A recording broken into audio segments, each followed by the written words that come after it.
we had the head of public relations was a friend of the guy who ran when Agnelli bought Random House. That man, who was one of the nicest men I've ever met, he worked for Agnelli, and he came and ran the book company, Random House. Mm-hmm. And he did a great job with it. And I got to know him through the guy that I had hired, who originally was public relations. And now we get Alberto. Oh yeah, Alberto. Not Cribiori. There was two Albertos. Sardinas? No, No. Let's see. This was Agnelli's younger brother. Oh, so it would be Alberto Agnelli? Agnelli, yeah. Okay. And he comes over and we talk about Chris Craft Cities. And he's there that they're willing to, they'd be interested in going into it.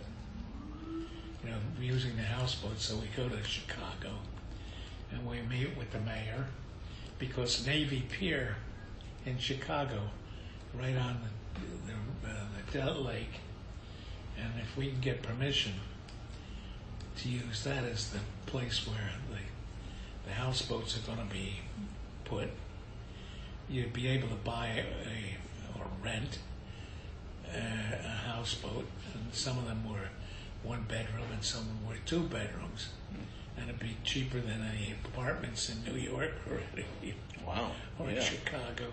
And you're already a sportsman. You're no longer just a guy with an apartment, right? Yeah. You're a regular guy. And so we get this plan going, and Yelly's kid brother comes over, not because I know him, but a guy named Vic Oristano, who's about 95 now, who used to be Vic Oristano. Victor Oristano. Oristano. Made multi-millionaire. He used to come to me every day and he'd say, Herb, you got to get in the cable business. I said, I'm not getting that fucking cable business. That's for cities that have bad receptions. I said, what the hell do I want to be in that business? Mm-hmm. He said, Herb, it's going to be a big thing. He said, do you mind if I invest in that? I said, no, do as you please, but, be careful, because I think it's going to be a fucking disaster. So he goes and invests, and of course ends up making, I would guess, minimum of $100 million. And I see him after all those years and all the rest, and he was a real sailor. Yeah. So he, when he was with Outboard Marine, and that was one of his clients. That was when Bob Hope would go on the tours, and Bob Hope had that singer, I can't think of her name, but you mean like To the Troops abroad? Yeah. Yeah. And her husband was Ralph Evinrude. Evinrude was the outboard engine. Oh, that's right. Yeah. And they had Evinrude and the other outboard motor. And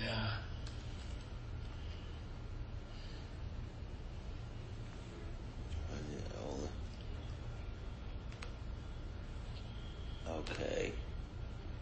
Ralph Evinrude. Okay. He was Francis Langford. Yeah, his name was Evinrude, Ralph Evinrude. He was the husband of singer and entertainer Francis Langford. Right. You Okay. got it, Francis Langford. Okay. Now,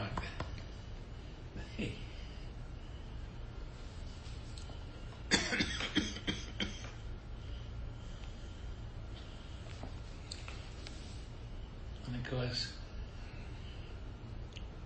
Everroot and he bought the other company, Brunswick, up. Okay. So they had the outboard motor business locked up. And but then when the gasoline problem came in the 70s, they were all on their ass because the engines, you had to buy gasoline, carry that gasoline around with you. Yeah. And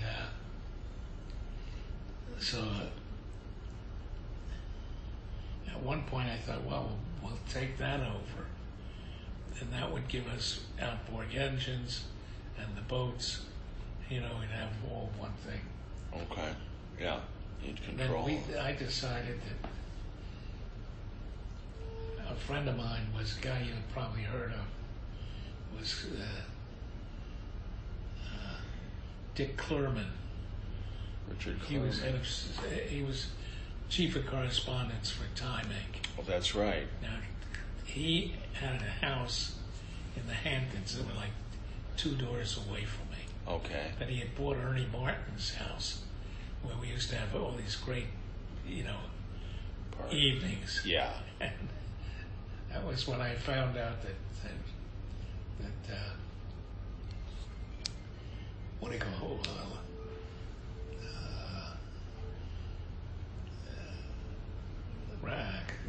Dick would have, he and the other guy who was his best friend was chief of correspondence for Newsweek. Oh. And now they're going to Vietnam every week. Oh. And they come back and Dick's got this, they both were big fishermen. Okay. So Dick Clurman is wearing a baseball cap with scrambled eggs on it. Okay. And it says, whatever the aircraft carrier was. Yes. Right. So I said, Jesus, that's a great hat. Let me ask you something. He says, well, he gave it to me. I said, fine. I said, let me borrow this from you. And I went and said, look, we have we get a call from Rolls-Royce, and they say, you have the name Commander. We had a line of boats called Commanders. We would like to use the thing for cars. And I said, yes, but what do you, he says, well, what would you want for that? I said, I want a new Rolls-Royce convertible every year, and I want X dollars, based on volume. And that ended the conversation. Okay. So they never used it. And when we had names, we had for instance, in Europe, in order to get our Chris Craft license there, so that even though we had distributors, to register that name, because it was considered in the Swedish what do you call it, dictionary. Yeah. Chris Craft was named as if it was, a style, but period.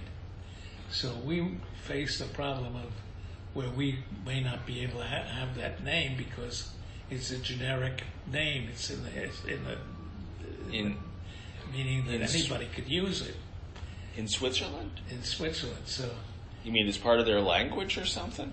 Yeah, exactly. So, but a person can therefore make boats or anything else because you don't control that name. Ah.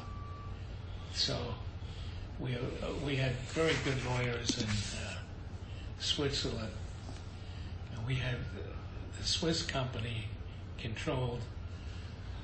We had a plant in Fiumicino, which is right outside of Rome. Uh-huh.